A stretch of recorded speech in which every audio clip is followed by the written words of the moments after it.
Welcome to wishful ಅಡುಗೆ ಮನೆ. ನೋಡಿ, ಇವತ್ತು ನಾವು ಉತ್ತರ ಕರ್ನಾಟಕದ ಒಂದು ಸ್ಪೆಷಲ್ ರೆಸಿಪಿನ ಮಾಡ್ತಾ ಇರೋದು. ಇಲ್ಲಿ ನೋಡಿ, ನಾನು ತಿಳು ಅವಲಕ್ಕಿನ ತಗೊಂಡಿರೋದು. ತುಂಬಾ ದಪ್ಪ ಅವಲಕ್ಕಿನ ತಗೋಬೇಡಿ, ಸ್ವಲ್ಪ ಮೀಡಿಯಂ ಸೈಜಲ್ಲಿ ಬರುತ್ತೆ ಅವಲಕ್ಕಿ. ಸೊ ಇದನ್ನೇ ತಗೊಳ್ಳಿ, ಇದು ಎಲ್ಲ ಕಡೆನೂ ಅವೈಲೇಬಲ್ ಇರುತ್ತೆ. ಸೊ ಇದನ್ನ ಇವತ್ತು ಉತ್ತರ ಕರ್ನಾಟಕ ಸ್ಟೈಲಲ್ಲಿ ಭಾರಿ ಫೇಮಸ್ ರೆಸಿಪಿನ ಯಾವ ತರ ಮಾಡೋದು ಅಂತ ನೋಡೋಣ. ತುಂಬಾ ಹೆಲ್ದಿ ಕೂಡ ಇದೆ, ತುಂಬಾ ಈಸಿ ಆಗುತ್ತೆ, ಇನ್ಸ್ಟೆಂಟ್ ಆಗುತ್ತೆ. ಮಕ್ಕಳಿಗೆ ಲಂಚ್ ಬಾಕ್ಸು. ಇನ್ನೊಂದಂದರೆ ಮನೆಯಲ್ಲಿ ಇರೋಂಥ ಇಂಗ್ರೀಡಿಯೆಂಟ್ಸ್ನ ಬಳಸಿಬಿಟ್ಟು ಮಾಡೋವಂಥ ಒಂದು ಡಿಫ್ರೆಂಟು, ಯುನೀಕು ಮತ್ತು ಉತ್ತರ ಕರ್ನಾಟಕ ಸ್ಪೆಷಲ್ ರೆಸಿಪಿನ ಯಾವ ಥರ ಮಾಡೋದು ಅಂತ ನೋಡೋಣ ಬನ್ನಿ. ಮೀಡಿಯಂ ಅವಲಕ್ಕಿ ಅಂತ ಕೇಳಿದ್ರೆ ಕೊಡ್ತಾರಾ? ಹಾಂ, ಹೌದು, ಕೊಡ್ತಾರೆ. ನೋಡಿ, ಇಲ್ಲೊಂದು ಮಿಕ್ಸಿ ಜಾರನ್ನು ತಗೊಂಡು ಫಸ್ಟ್ ಇದ್ರೊಳಗಡೆ ನಾವು 1/4 ಕಪ್ ಅಷ್ಟು ಹುರ್ಗಡ್ಲೆನ ಹಾಕೊಳ್ಳೋಣ. ಇಷ್ಟೇ ಹುರ್ಗಡ್ಲೆ ಸಾಕು. ಹುರಿದಿರೋದು ಹುರ್ಗಡ್ಲೆ ಅಂತೀವಲ್ಲ, ಇದಕ್ಕೆ ನಾವು ಫುಟಾಣಿ ಅಂತೀವಿ, ಕಡ್ಲೆ. ಸೊ ಇದನ್ನ ನಾವು ಒಂದ್ ಸ್ವಲ್ಪ ಮಿಕ್ಸಿಯಲ್ಲಿ ನೀರ್ ಹಾಕದೇನೆ ಪುಡಿ ಮಾಡ್ಕೊಂಡು ಬರ್ಬೇಕು. ತರಿಯಾಗಿ ಪುಡಿ ಮಾಡ್ಬೇಕು. ಹೌದು. ಸೊ ನೋಡಿ, ಈ ತರ ಪುಡಿ ಮಾಡ್ಕೊಂಡು ಬಂದಿರೋದು. ತುಂಬಾ ಫೈನ್ ಆಗಿನೂ ಇರಬಾರ್ದು, ತುಂಬಾ ತರಿಯಾಗಿನೂ ಇರಬಾರ್ದು. ಈ ತರ ಮಾಡ್ಕೋಬೇಕು. ಈ ತರ ಹಾಕೊಳ್ಳೋದ್ರಿಂದ ಏನಾಗುತ್ತೆ ಅಂತ ನಾನು ನೆಕ್ಸ್ಟ್ ನಿಮ್ಗೆ ಹೇಳ್ತೀನಿ. ಇದನ್ನ ಪಕ್ಕಕ್ಕಿಟ್ಟು ನೆಕ್ಸ್ಟ್ ಏನ್ ಮಾಡೋದು ಅಂತ ನೋಡೋಣ. ನೋಡಿ, ಇಲ್ಲೊಂದು ಪಾತ್ರೆ ತಗೊಂಡು ಅದ್ರೊಳಗಡೆ ಅವಲಕ್ಕಿನ ಹಾಕೊಳ್ಳೋಣ. ಇಲ್ಲಿ ನಾನು 3 ಕಪ್ದಷ್ಟು ಅವಲಕ್ಕಿನ ತಗೊಂಡಿದ್ದೀನಿ. ನಿಮ್ಮ ಮನೇಲಿ ಎಷ್ಟು ಜನ ಇದ್ದಾರೆ ಮತ್ತು ನಿಮಗೆ ಎಷ್ಟು ಕ್ವಾಂಟಿಟಿ ಬೇಕು ಅದ್ರ ತಕ್ಕಂಗೆ ನೀವು ಇಲ್ಲಿ ಅವಲಕ್ಕಿನ ಹಾಕೊಳ್ಳಿ. ಸೊ ಇವಾಗ ನಾವು ಈ ಅವಲಕ್ಕಿ ಒಳಗಡೆ ನೀರನ್ನು ಹಾಕೋಬೇಕು. ಇದನ್ನ ನೆನ್ಸಂಗಿಲ್ಲ ಲೋಕತಿವ? ಇಲ್ಲ, ತುಂಬಾ ಹೊತ್ತು ನೆನೆಸ್ಬಾರ್ದು. ಎಲ್ರದ್ದು ಎಲ್ಲಿ ಮಿಸ್ಟೇಕ್ ಆಗುತ್ತಂದ್ರೆ ಅವಲಕ್ಕಿ ನೆನೆಸೋದ್ರಲ್ಲಿ ಮಿಸ್ಟೇಕ್ ಆಗುತ್ತೆ. ಸೊ ನೋಡಿ, ಈ ತರ ಫುಲ್ ನೀರನ್ನ ಹಾಕೊಳ್ಳೋಣ. ಹಾಕೊಂಡ್ಬಿಟ್ಟು ಒಂದ್ಸರ್ತಿ ಕೈನ ಆಡಿಸ್ಬಿಟ್ಟು ಆಶಾ ನೋಡಿ, ಇದ್ರ ಮೇಲ್ಗಡೆ ಏನಾದ್ರೂ ಗಲೀಜಿದ್ರೆ ಮೇಲ್ಗಡೆ ಬಂದ್ಬಿಡುತ್ತಲ್ಲ. ಸೊ ಇದನ್ನ ಒಂದ್ಸರ್ತಿ ಇಮಿಡಿಯೇಟ್ ಆಗಿ ನೀರನ್ನ ತಕೊಂಡು ಬೇರೆ ನೀರನ್ನ ಹಾಕೋಬೇಕು. ಹೌದು. ನೋಡಿ, ಈ ತರ ಒಂದ್ಸರ್ತಿ ವಾಶ್ ಮಾಡ್ಕೊಂಡು ನೀರನ್ನ ತಕೊಂಡಿರೋದು. ಇದ್ರೊಳಗಡೆ ಮತ್ತೆ ಚೆನ್ನಾಗಿರೋ ನೀರನ್ನ ಹಾಕೊಳ್ಳೋಣ. ಹಾಕೊಂಡ್ಬಿಟ್ಟು ಒಂದ್ಸರ್ತಿ ಕೈಗೆ ಆಡಿಸ್ಬಿಟ್ಟು ಇಮಿಡಿಯೇಟ್ ಆಗಿ 1 ಸೆಕೆಂಡ್ ಬರೀ ಈ ತರ ಮಾಡಿಬಿಟ್ಟು ಆಶಾ ಇದನ್ನ ಇಮಿಡಿಯೇಟ್ ಆಗಿ ನಾವು ಈ ತರ ಸ್ವಲ್ಪ ಪ್ರೆಸ್ ಮಾಡಬೇಕು. ಜಾಸ್ತಿ ಪ್ರೆಸ್ ಮಾಡಬಾರ್ದು. ಇದ್ರೊಳಗಡೆ ಒಂದ್ ಸ್ವಲ್ಪ ನೀರನ್ನ ಉಳ್ಕೋಬೇಕು. ಈ ತರ ಮಾಡಿ ನಾವು ಇದನ್ನ ತಕ್ಕೋಬೇಕು. ಎಲ್ಲದನ್ನು ಇದೇ ತರ ನಾವು ತಕ್ಕೋಬೇಕು. ನೋಡಿ, ನೀರೊಳಗಡೆ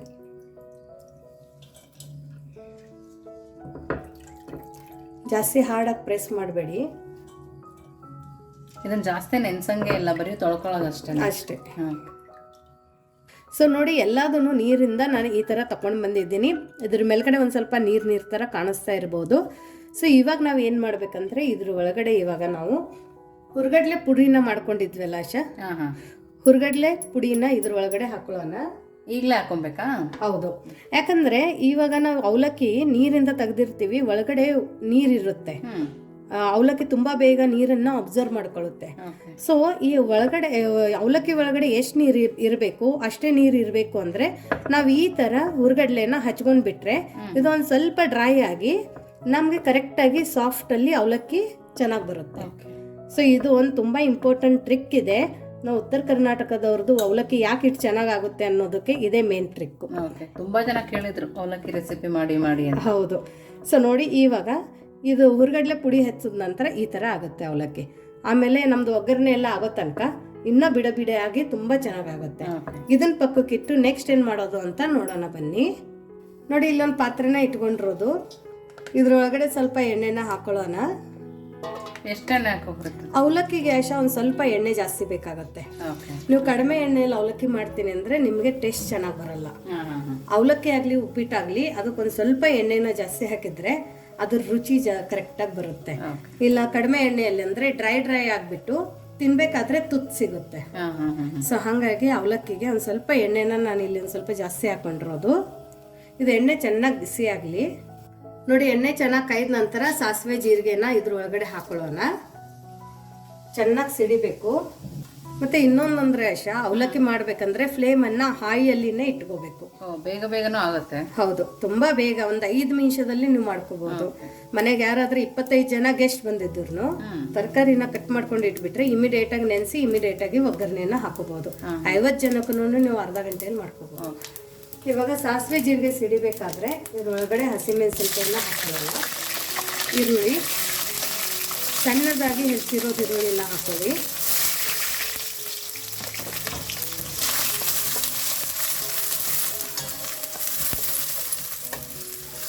ಫ್ಲೇಮನ್ನು ಹಾಯಲ್ಲಿನೇ ಇಟ್ಕೊಂಡಿರೋದು.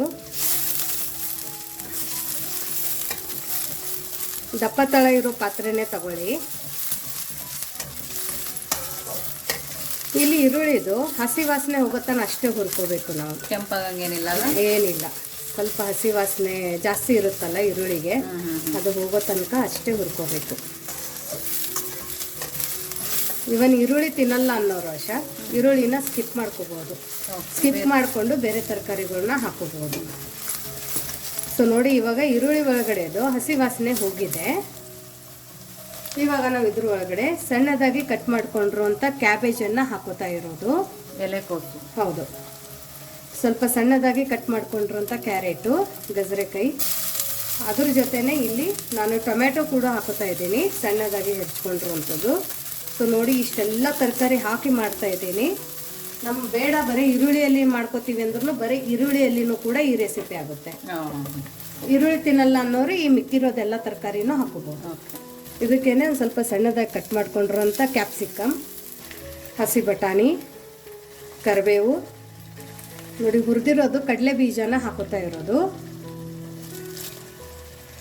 ಹುರ್ಗಡ್ಲೆ, ಇಷ್ಟನ್ನು ಹಾಕೊಂಡು ನಾವು ಹೈ ಫ್ಲೇಮಲ್ಲಿ ಒಂದು 2ರಿಂದ 3 ನಿಮಿಷ ಹುರ್ಕೋಬೇಕು. ಇದು ಎಣ್ಣೆನಲ್ಲೇ ಬೇಯಬೇಕು ಎಲ್ಲ ತರಕಾರಿ? ಎಲ್ಲ ಎಣ್ಣೆಯಲ್ಲಿನೇ ಬೇಯಬೇಕು. ನೋಡಿ, ತರಕಾರಿ ಎಲ್ಲ ಹಾಕಿದ ನಂತರ ಚೆನ್ನಾಗಿ ಎಣ್ಣೆ ಹತ್ತಿರಬೇಕು ತರಕಾರಿಗೆ. ತುಂಬ ತೇಲೋಂಗನು ಎಣ್ಣೆ ಹಾಕಬೇಡಿ, ಜಸ್ಟ್ ತರಕಾರಿ ಚೆನ್ನಾಗಿ ಮಿಕ್ಸ್ ಆಗಿರ್ಬೇಕು ಎಣ್ಣೆ. ಮತ್ತು ಇನ್ನೊಂದಂದರೆ ಎಣ್ಣೆ ಜಾಸ್ತಿ ಹಾಕೊಂಡ್ರೆ ಅವಲಕ್ಕಿ ಬೇಗ ಅಬ್ಸರ್ವ್ ಮಾಡ್ಕೊಳ್ಳುತ್ತೆ. ಸೊ ಇದೊಂದು ಸ್ವಲ್ಪ ಇನ್ನೂ ಬೇಗ ಬೇಯಲಿ ಅಂತೀವಿ ಅಷ್ಟೇ. ಇದ್ರ ಒಳಗಡೆ ಸ್ವಲ್ಪ ಉಪ್ಪನ್ನು ಹಾಕೊಂಡು ಬೇಯಿಸ್ಕೊಳ್ಳೋಣ. ಇದರಿಂದ ತರಕಾರಿಗೂ ರುಚಿ ಜಾಸ್ತಿ ಆಗುತ್ತೆ, ಬೇಗನೂ ಬೇಯುತ್ತೆ. ಹೌದು. ಇವಾಗ ನಾನು ಇಲ್ಲಿ ಸ್ವಲ್ಪನೇ ಹಾಕೊಂಡಿದ್ದೀನಿ ತರಕಾರಿ ಬೇಯುವಷ್ಟು. ಆಮೇಲೆ ಅವಲಕ್ಕಿ ಹಾಕಿದ ನಂತರ ನಿಮ್ಗೆ ಬೇಕಂದರೆ ನೋಡಿಬಿಟ್ಟು ಹಾಕೋಬೋದು. ಇದನ್ನು ಉತ್ತರ ಕರ್ನಾಟಕದ ಸೈಡ್ ಆಶಾ ತರಕಾರಿ ಹಾಕಲ್ಲ ನಾವು ಯೂಶ್ವಲಿ. ಬಟ್ ಮಕ್ಕಳಿಗೆ ಈ ನಡುವೆ ಹೆಲ್ದಿ ಬೇಕಲ್ಲ, ಹಂಗಾಗ್ಬಿಟ್ಟು ಎಲ್ಲ ತರಕಾರಿನ ಹಾಕಿಬಿಟ್ಟು ಮಾಡ್ತಾ ಇರೋದು. ಇಲ್ಲಾಂದ್ರೆ ಬರೀ ಈರುಳ್ಳಿ ಮತ್ತು ಹಸಿಮೆಣಸಿನ್ಕಾಯಲ್ಲಿನೂ ಮಾಡ್ಕೋಬಹುದು. ಬಟ್ ಎಲ್ಲ ತರಕಾರಿ ಹಾಕೋದ್ರಿಂದ ಟೇಸ್ಟ್ ಕೂಡ ಚೆನ್ನಾಗಿರುತ್ತೆ, ತುಂಬ ಚೆನ್ನಾಗಿ ಬರುತ್ತೆ ಟೇಸ್ಟ್. ಮಕ್ಕಳಿಗೆ ಲಂಚ್ ಬಾಕ್ಸಿಗೂ ಹಾಕ್ಕೊಟ್ರೆ ಮಧ್ಯಾಹ್ನ ಹೊತ್ತೂ ಡ್ರೈ ಆಗಲ್ಲ, ಅಷ್ಟೇ ಸಾಫ್ಟಾಗಿ ಚೆನ್ನಾಗಿರುತ್ತೆ. ನೀವು ಬೇಕಂದರೆ ಮೊಸರು ಜೊತೆನೂ ತಿನ್ಕೋಬಹುದು. ಸೊ ಇದನ್ನು ಚೆನ್ನಾಗಿ ಹುರ್ಕೊಂಡು ಬರೋಣ ಒಂದು 2ರಿಂದ 3 ನಿಮಿಷ. ಸೊ ನೋಡಿ, ಇಷ್ಟು ಚೆನ್ನಾಗಿದ್ರದ್ದೆಲ್ಲ ಹಸಿ ವಾಸನೆ ಹೋಗಿ ತುಂಬ ಚೆನ್ನಾಗಿ ಬೈದಿದೆ ಅಷ್ಟೇ ಇದು ತರಕಾರಿ ಎಣ್ಣೆಯಲ್ಲಿ. ಇವಾಗ ಫ್ಲೇಮನ್ನು ಲೋಲಿ ಮಾಡ್ಕೊಳ್ಳೋಣ. ಲೋ ಫ್ಲೇಮಲ್ಲಿ ಇಟ್ಕೊಂಡು ಇದ್ರೊಳಗಡೆ ಇವಾಗ ಕಲರಕ್ಕೆ ಒಂದು ಸ್ವಲ್ಪ ಅರಿಶಿಣದ ಪುಡಿನ ಹಾಕೊಳ್ಳೋಣ. ಹಾಕ್ಕೊಂಡು 1 ನಿಮಿಷ ಮಿಕ್ಸ್ ಮಾಡ್ಕೊಳ್ಳೋಣ. ಅರಿಶಿಣದ ಪುಡಿ ಹಾಕಬೇಕಾದ್ರೆ ಫ್ಲೇಮನ್ನು ಲೋ ಅಲ್ಲಿನೇ ಮಾಡ್ಕೊಳ್ಳಿ. ಇವಾಗ ಇದು ಒಂದು ಸ್ವಲ್ಪ ಈ ಥರ ಸ್ಪ್ರೆಡ್ ಮಾಡಿಬಿಟ್ಟು ಇವಾಗ ಇದ್ರೊಳಗಡೆ ನಾವು ನೆನೆಸಿರೋದು ಅವಲಕ್ಕಿನ ಹಾಕ್ಕೊಳ್ಳೋಣ. ನೋಡಿ ಎಷ್ಟು ಉದುರಾಗಿ ಎಷ್ಟು ಚೆನ್ನಾಗಿ ಬಂದಿದೆ ಅಂತ. ಸ್ವಲ್ಪನೂ ನೀರಿಲ್ಲ ನೋಡಿ ಇವಾಗ. ಹೌದು, ಇದನ್ನು ಹಾಕೊಂಡು ಆಶಾ ಒಂದು ಸರ್ತಿ ಹಿಂಗೆ ಕೈನ ಆಡಿಸ್ಬೇಕು. ಈ ಥರ ಕೈ ಆಡಿಸೋದ್ರಿಂದ ಒಳಗಡೆ ಎಲ್ಲಾದರೆ ಗಂಟಿದ್ರೆ ತುಂಬ ಬೇಗ ಬಿಚ್ಕೊಂಡು ಬಿಡುತ್ತೆ. ನೋಡಿ, 1 ಗಂಟೆ. ಇವಾಗ ಇದಕ್ಕೇನೆ ಸ್ವಲ್ಪ ಕೊತ್ತಂಬರಿ ಸೊಪ್ಪನ್ನು ಹಾಕ್ಕೊಳ್ಳೋಣ. ಇದಕ್ಕೆ 1 ಸ್ಪೂನಷ್ಟು ಸಕ್ಕರೆನ ಹಾಕ್ಕೊಳ್ಳೋಣ. ನೀವು ಸಕ್ಕರೆ ಹಾಕಿಲ್ಲ ಅಂದರೆ ನಿಮ್ದು ಅವಲಕ್ಕಿ ಅಷ್ಟು ಅಥೆಂಟಿಕ್ ಟೇಸ್ಟ್ ಕೊಡಲ್ಲ. ಆಮೇಲೆ ನಾನು ಇನ್ನೊಂದು ಸ್ವಲ್ಪ ಉಪ್ಪನ್ನು ಹಾಕೋತೀನಿ, ಯಾಕಂದರೆ ನಾನು ತರಕಾರಿಗೆ ಎಷ್ಟು ಬೇಕೋ ಅಷ್ಟೇ ಹಾಕ್ಕೊಂಡಿದ್ದೆ. ಇವಾಗ ಫ್ಲೇಮನ್ನು ಮೀಡಿಯಮಲ್ಲಿ ಇಟ್ಕೊಂಡು ಇದನ್ನು ನಾವು ನೀಟಾಗಿ ಮಿಕ್ಸ್ ಮಾಡ್ಕೋಬೇಕು. ಈ ಥರ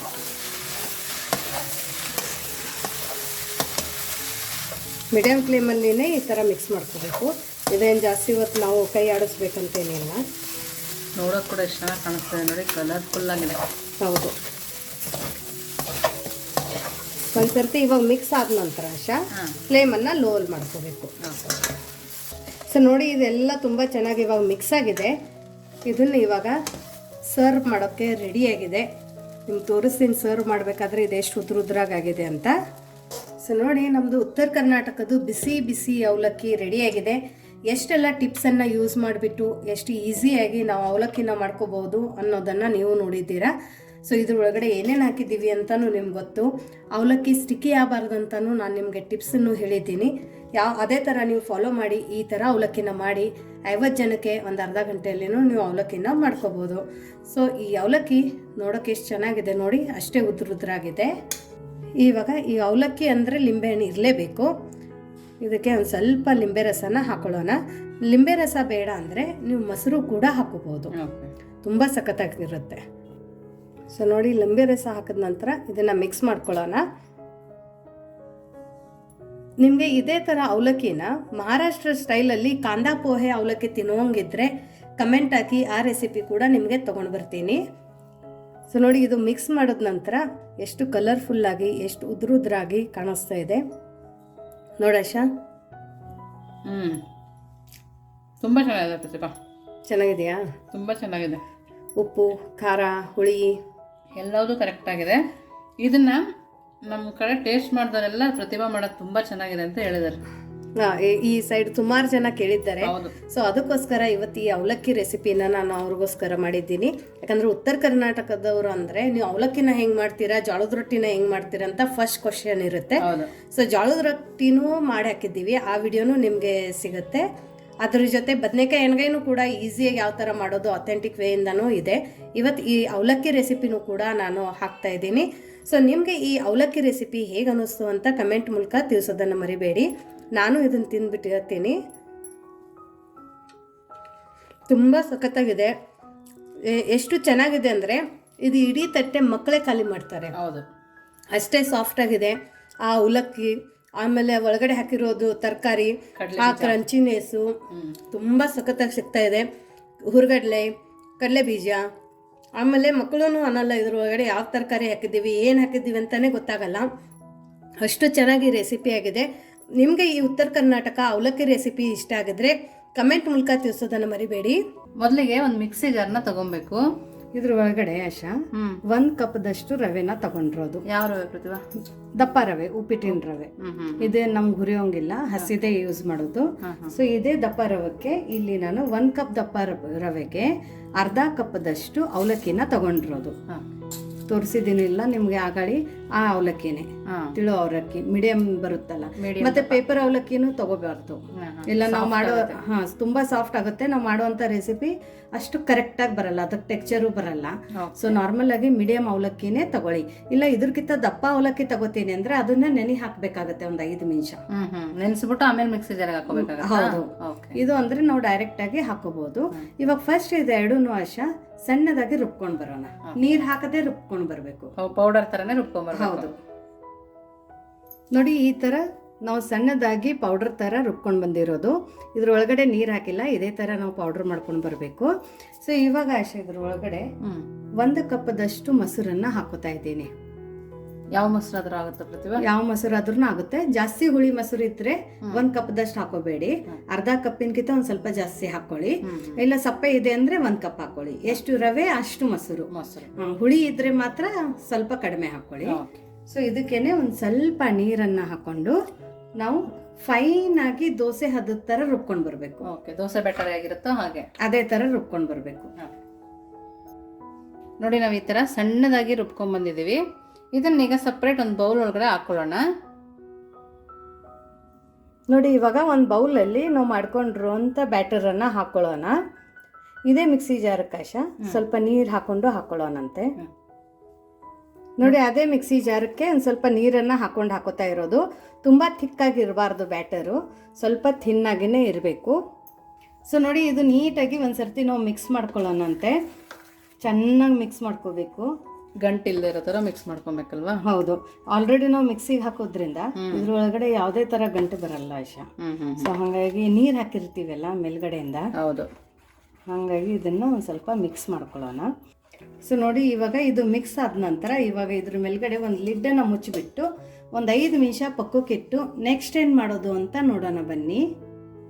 ನೋಡಿ, ಇಲ್ಲಿ ಒಂದು ಮಿಕ್ಸಿ ಜಾರನ್ನು ತಗೊಂಡಿರೋದು. ಇದ್ರ ಒಳಗಡೆ ಇವಾಗ ಫ್ರೆಶ್ ಆಗಿ ಕಟ್ ಮಾಡ್ಕೊಂಡಿರೋಂಥ ಕೊಬ್ಬರಿನ ತಗೊಂಡಿರೋದು. ಸೊ ಇದು ಹಸಿ ಕೊಬ್ಬರಿ ಇದೆ, ಇದನ್ನ ಸಣ್ಣದಾಗಿ ಸ್ಲೈಸಲ್ಲಿ ಈ ಥರ ಕಟ್ ಮಾಡ್ಕೊಳ್ಳಿ. ತುರಿದ್ಬೇಕಾದ್ರೂ ಹಾಕೋಬೋದಲ್ಲ? ತುರಿದು ಬೇಕಾದ್ರೂ ಹಾಕೋಬಹುದು. ಇದಕ್ಕೇನೆ ಒಂದು ಸ್ವಲ್ಪ ಹುರ್ಗಡ್ಲೆನ ಹಾಕೊಳ್ಳೋಣ. ಇದಕ್ಕೆ ಆಶಾ ನಾವು ಫುಟಾಣಿ ಅಂತೀವಿ. ಇದೇನು ಜಾಸ್ತಿ ಬೇಕಾಗಿಲ್ಲ, ಒಂದು ಸ್ವಲ್ಪ 1 ಹಿಡಿ ಇದ್ರೆ ಸಾಕು. 1 ಕಪ್ ಕೊಬ್ಬರಿಗೆ 1 ಹಿಡಿ ಹುರ್ಗಡ್ಲೆ. ನೋಡಿ, ಒಂದು ಸ್ವಲ್ಪ ಬೆಳ್ಳುಳ್ಳಿ, ಆಮೇಲೆ ಒಂದು ಸ್ವಲ್ಪ ಶುಂಠಿ, ಇಷ್ಟು ಹಾಕಿ ಆಶಾ ಇದನ್ನ ಒಂದು ಸ್ವಲ್ಪ ನೀರು ಹಾಕೊಂಡು ಫಸ್ಟ್ ರುಬ್ಕೊಂಡು ಬರೋಣ. ಫಸ್ಟ್? ಹೌದು. ಸೊ ನೋಡಿ ಚಟ್ನಿನ ಈ ಥರ ರುಬ್ಕೊಂಡು ಬಂದಿರೋದು ಸಣ್ಣಾಗಿನೇ ರುಬ್ಕೊಂಡಿದೆ. ಇನ್ನು ಇದ್ರ ಒಳಗಡೆ ಆಶಾ ನಾವು ಉಪ್ಪೆಲ್ಲ ಹಾಕಿಲ್ಲ. ಹೌದು. ಬೇರೆ ಏನೇನು ಹಾಕ್ತೀಯ ಪ್ರತಿಭಾ? ಇವಾಗ ಇದಕ್ಕೆ ರುಚಿಗೆ ಉಪ್ಪನ್ನು ಹಾಕೊಳ್ಳೋಣ, ಸ್ವಲ್ಪ ಕರಿಬೇವು ಸೊಪ್ಪನ್ನು ಹಾಕೊಳ್ಳೋಣ. ನೀವು ಚಟ್ನಿಗೆ ಮುಂಚೆನೆ ಹಾಕೊಂಡ್ರೆ ಏನಾಗುತ್ತಂದ್ರೆ ಇದ್ರದ್ದೆಲ್ಲ ಒಗರಾಂಶ ಬಿಡುತ್ತೆ ಆಶಾ. ಸೊ ಅವಾಗ ಚಟ್ನಿ ಟೇಸ್ಟ್ ಬರಲ್ಲ. ನಿಮ್ಗೆ ಅಥೆಂಟಿಕ್ ಆಗಿ ಹೋಟೆಲ್ ಟೇಸ್ಟ್ ಬೇಕಂದ್ರೆ ಇದೇ ತರ ಮಾಡಿ 100% ನಿಮ್ಮ ಚಟ್ನಿ ತುಂಬಾ ಚೆನ್ನಾಗಿ ಬರುತ್ತೆ. ಇಲ್ಲಿ ಖಾರದ ತಕ್ಕಂಗೆ ನೀವು ಹಸಿಮೆಣಸಿನ್ಕಾಯಿನ ಹಾಕೊಳ್ಳಿ. ಹಸಿಮೆಣಸಿನ್ಕಾಯಿ ತಿನ್ನಲ್ಲ ಅಂದವರು, ಆಸಿಡಿಟಿ ಆಗುತ್ತೆ ಅಂದವರು ಒಣಮೆಣಸಿನ್ಕಾಯಿ ಕೂಡ ಹಾಕೋಬಹುದು. ಇದಕ್ಕೇನೆ ಒಂದು ಸ್ವಲ್ಪ ಕೊತ್ತಂಬರಿ ಸೊಪ್ಪನ್ನ ಹಾಕೊಳ್ಳೋಣ. ನೀವು ಬೇಕಂದ್ರೆ ನೀರ್ ಹಾಕೊಂಡು ಸಣ್ಣ ಮಾಡ್ಕೋಬಹುದು, ಬಟ್ ನಾನು ಇಲ್ಲಿ ಗಟ್ಟಿ ಚಟ್ನಿ ಮಾಡ್ಕೊತಾ ಇದ್ದೀನಿ, ಹಾಗಾಗಿ ಇವಾಗ ನೀರ್ ಹಾಕೊಳ್ಳೋದು ಬೇಡ.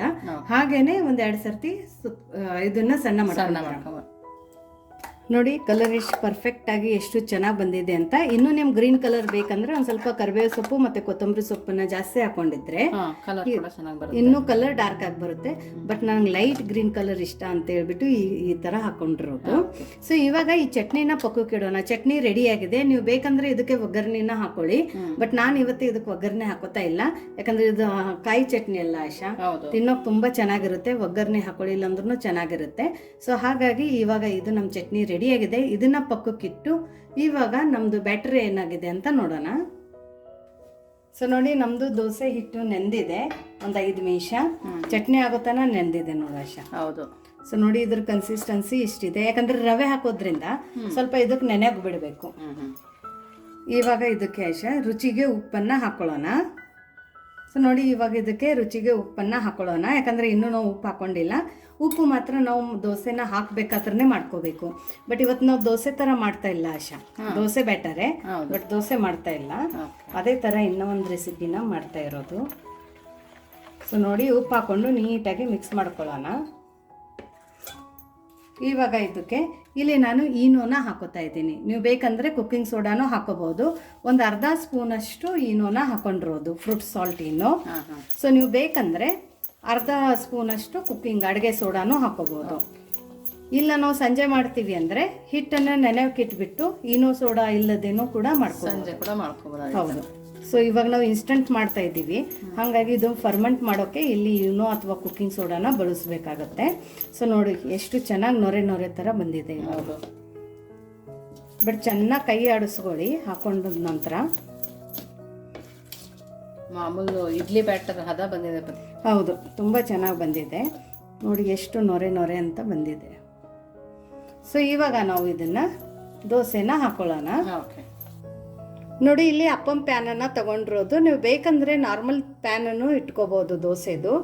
ಇವಾಗ ಇದು ಚೆನ್ನಾಗಿ ಬಿಸಿಯಾಗಿದೆ. ಬಿಸಿ ಆದ ನಂತರ ಇದ್ರ ಒಳಗಡೆ ನಾವು ಹಿಟ್ಟನ್ನು ಹಾಕೊಳ್ಳೋಣ, ನಾವು ಮಾಡ್ಕೊಂಡಿರೋಂಥ ಹಿಟ್ಟು. ಸೊ ನೋಡಿ, ನೀವು ಬೇಕಂದ್ರೆ ಈ ಥರನೂ ಇದನ್ನ ಮಾಡ್ಕೋಬಹುದು, ಇಲ್ಲ ಅಂದರೆ ಹಿಟ್ಟನ್ನು ತಿರುಗಿಸ್ಬಿಟ್ಟು ಮಾಡ್ಕೋಬಹುದು ಆಶಾ. ಓಕೆ. ಬಟ್ ನಾನು ಫಸ್ಟ್ ಇದೇ ಥರ ಹಾಕೋತಾ ಇದ್ದೀನಿ. ಇವಾಗ ಇದಕ್ಕೆ ಒಂದು ಸ್ವಲ್ಪ ಎಣ್ಣೆನ ಹಾಕೊಳ್ಳೋಣ. ಲೋ ಫ್ಲೇಮಲ್ಲಿನೇ ಇಟ್ಕೊಂಡಿದ್ದೀನಿ. ಮೇಲ್ಗಡೆ ಲಿಡ್ಡನ್ನು ಮುಚ್ಚಿಬಿಟ್ಟು ಸ್ವಲ್ಪ ಹೊತ್ತು ಇದನ್ನು ಬೇಯಿಸ್ಕೊಳ್ಳೋಣ. ನೋಡಿ, 1 ನಿಮಿಷ ಆಗಿದೆ. ಲೋ ಫ್ಲೇಮಲ್ಲಿ ತುಂಬ ಚೆನ್ನಾಗಿ ಬೇಯ್ದಿದೆ. ಇದನ್ನು ಟಚ್ ಮಾಡಿದರೆ ಸಾಕು ಆಶಾ, ತಾನೇ ಬಂದ್ಬಿಡುತ್ತೆ. ನೋಡಿ, ಇದೇನು ಇನ್ನೊಂದು ಸೈಡ್ ಬೇಯಿಸ್ಬೇಕಂತೇನಿಲ್ಲ. ನಮ್ದು ಅಪ್ಪಂ ರೆಡಿಯಾಗಿದೆ. ಸೊ ನೋಡಿ, ದಿಢೀರಂತ ಅಪ್ಪಂನೂ ಕೂಡ ಮನೆಯಲ್ಲಿ ಮಾಡ್ಕೋಬಹುದು. ಅಕ್ಕಿ ಬೇಳೆ ನೆನೆಸಲೇಬೇಕು, ರುಬ್ಬೇಬೇಕಂತ ಏನಿಲ್ಲ. ಸೊ ದಿಢೀರಂತ ಮಾಡ್ಕೊಳ್ಳುವಂಥ ಅಪ್ಪಂ ರೆಸಿಪಿ. ಸೊ ಇದೇ ಥರ ಇನ್ನೊಂದು ಹಾಕಿ ನೋಡೋಣ. ಸೊ ನೆಕ್ಸ್ಟ್ ಇನ್ನೊಂದು ಅಪ್ಪಂ ಹಾಕಬೇಕಂದ್ರೆ ಇದನ್ನು ನೀವು ಒಂದ್ಸರ್ತಿ ಒರೆಸ್ಕೋಬೇಕು. ಎಣ್ಣೆ ಏನು ಹಾಕಂಗಿಲ್ವ ಪ್ರತಿಭಾ? ಇಲ್ಲ, ಎಣ್ಣೆ ಏನು ಹಾಕೋಂಗಿಲ್ಲ. ಸೊ ಇದಕ್ಕೆ ನಾನು ಇಲ್ಲಿ 1.5 ಸೌಟ್ ಹಾಕೋತೀನಿ. ಆಮೇಲೆ ಇಮಿಡಿಯೇಟಾಗಿ ಇದನ್ನು ನಾವು ಈ ಥರ ತಿರುಗಿಸ್ಕೋಬೋದು.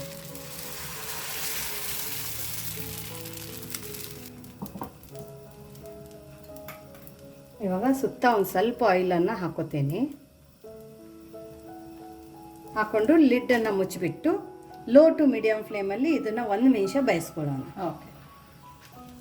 ಸೊ ನೋಡಿ, ಇವಾಗ ಫ್ಲೇಮನ್ನು ಫುಲ್ ಲೋ ಅಲ್ಲಿ ಮಾಡಿಕೊಂಡು ಚೆನ್ನಾಗಿ ಕಲರ್ ಬಂದಿದೆ. ಹೌದು. ಸೊ ಇದನ್ನು ಕೂಡ ನಾವು ತಕ್ಕೊಳ್ಳೋಣ. ಸೊ ದಿಢೀರ್ ಅಪ್ಪಂ ನೋಡಿ ಎಷ್ಟು ಚೆನ್ನಾಗಿ ಕಾಣಿಸ್ತಾ ಇದೆ. ಸೊ ಇದನ್ನು ಯಾವ ಥರ ತಿನ್ನೋದು ಸರ್ವ್ ಮಾಡೋದು ಅಂತ ನೋಡೋಣ ಬನ್ನಿ. ಸೊ ನೋಡಿ ನಮ್ಮದು ಬಿಸಿ ಬಿಸಿ ಅಪ್ಪಮ್ ರೆಡಿಯಾಗಿದೆ. ಅಪ್ಪಮ್ ಸೈಜು ಅಪ್ಪಮ್ ಶೇಪು ಎಲ್ಲ ಕರೆಕ್ಟಾಗಿ ಬಂದಿದೆ. ನೋಡೋಕ್ಕೂ ಎಷ್ಟು ಚೆನ್ನಾಗಿದೆ, ತಿನ್ನೋಕ್ಕೂ ಅಷ್ಟೇ ಸೂಪರಾಗಿರುತ್ತೆ. ಕಲರು ಕೂಡ ನೋಡಿ ಎಷ್ಟು ಚೆನ್ನಾಗಿ ಮತ್ತು ಎಷ್ಟು ಪರ್ಫೆಕ್ಟಾಗಿ ಬಂದಿದೆ ಅಂತ. ತುಂಬ ಚೆನ್ನಾಗಿ ಕಲರ್ ಬಂದಿದೆ, ತುಂಬಾ ರುಚಿಯಾಗಿರುತ್ತೆ. ನೋಡೋಕ್ಕೆ ಎಷ್ಟು ಚೆನ್ನಾಗಿ ಕಾಣಿಸ್ತದೆ. ಹೌದು. ಆಮೇಲೆ ಪರ್ಫೆಕ್ಟ್ ಅಪ್ಪಮ್ ಇದೆ ನೋಡಿ, ತೂತಾಗಿ ಎಷ್ಟು ಚೆನ್ನಾಗಿ ಬಂದಿದೆ. ಇನ್ಸ್ಟಂಟಾಗಿ ನಾವು ಅಪ್ಪಮ್ಮನ್ನು ಯಾವ ಥರ ಮಾಡ್ಕೋಬೋದು ಅಂತ ನೋಡಿದ್ದೀರಾ. ಇದ್ರ ಜೊತೆ ಆಶಾ ಇವಾಗ ನಾವು ಮಾಡ್ಕೊಂಡಿರೋಂಥ ಕಾಯಿ ಚಟ್ನಿ ಈ ಥರ ಅಪ್ಪಮ್ ಮೇಲೆ ಇಟ್ಕೊಂಡು ತಿಂತಾ ಇದ್ರೆ ಬಾಯಲ್ಲಿ ಹಲ್ಲಿಲ್ಲ ಅನ್ನೋರು ಕೂಡ 5 ಅಪ್ಪಮ್ ತಿಂತಾರೆ. 1 2 ಅಂತಿದ್ದವರು 5 ಗ್ಯಾರಂಟಿ ತಿಂತಾರೆ. ಅಷ್ಟೇ ಸಾಫ್ಟು, ಅಷ್ಟೇ ಮೃದುವಾಗಿ ನೋಡಾಶ ಟೇಸ್ಟು. ಇನ್ಸ್ಟಂಟ್ ಅಪ್ಪಮ್ ಮತ್ತು ಚಟ್ನಿ ರೆಸಿಪಿ.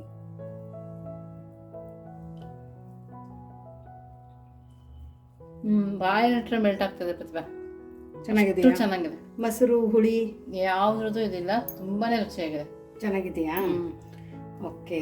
ಸೊ ನೋಡಿ, ಇನ್ಸ್ಟಂಟ್ ಅಪ್ಪಮ್ ರೆಸಿಪಿನ ಯಾವ ಥರ ಮಾಡೋದು ಅಂತ ನೋಡಿದ್ದೀರಾ. ನಾನು ತಿಂದ್ಬಿಟ್ಟು ಹೇಳ್ತೀನಿ. ಚೆನ್ನಾಗಿದೆ. ಬಾಯಲ್ಲಿಟ್ಟರೆ ಸಾಫ್ಟಾಗಿ ಮೆಲ್ಟ್ ಆಗ್ತಾ ಇದೆ, ಅಷ್ಟು ಚೆನ್ನಾಗಿದೆ. ಬೆಣ್ಣೆಗಿತ್ತಾನು ಸಾಫ್ಟ್ ಆಗಿದೆ. ಹೌದು, ಅಷ್ಟಂದ್ರೆ ಅಷ್ಟು ರುಚಿಯಾಗಿದೆ. ಇನ್ಸ್ಟಂಟಾಗಿ ಮನೆಯಲ್ಲಿ ಯಾರಾದರೂ ಬಂದ್ರೂ ಈ ಥರ ಒಂದು ಹೊಸ ಅಪ್ಪಮ್ ರೆಸಿಪಿನ ನೀವು ಮಾಡಿಕೊಡ್ಬೋದು. ನೆನೆಸೋದು ರುಬ್ಬೋದು ಫಜೀತಿ ಇಲ್ಲ, ಯಾಕಂದರೆ ಈ ದಿಢೀರ್ ಅಂತ ಮಾಡ್ಕೋಬೋದು. ಸೊ ನಿಮಗೆ ಈ ಅಪ್ಪಮ್ ರೆಸಿಪಿ ಇಷ್ಟ ಆಗಿದ್ರೆ ಅದ್ರ ಜೊತೆ ಕಾಯಿ ಚಟ್ನಿನೂ ಕೂಡ ದಿಢೀರಾಗಿ ಯಾವ ಥರ ಮಾಡೋದು ಅಂತಲೂ ನೋಡಿದ್ದೀರಾ. ಸೊ ಕಾಯಿ ಚಟ್ನಿ ಮತ್ತು ಅಪ್ಪಮ್ ರೆಸಿಪಿ ನಿಮಗೆ ಇಷ್ಟ ಆಗಿದ್ರೆ ಕಮೆಂಟ್ ಮೂಲಕ ತಿಳಿಸೋದನ್ನು ಮರಿಬೇಡಿ. ಇನ್ನೂ ನಮ್ಮ ಚಾನೆಲ್ನ ಲೈಕ್ ಮಾಡಿಲ್ಲ ಅಂದರೆ ಲೈಕ್ ಮಾಡಿ, ಜಾಸ್ತಿ ಶೇರ್ ಮಾಡಿ. ಮತ್ತೆ ಸಿಗೋಣ ಇದೇ ಥರ ಹೊಸ ಹೊಸ ರೆಸಿಪಿ ಜೊತೆ. ವಿಶ್ ಫುಲ್ ಅಡುಗೆ ಮನೆಯಲ್ಲಿ. Thank you.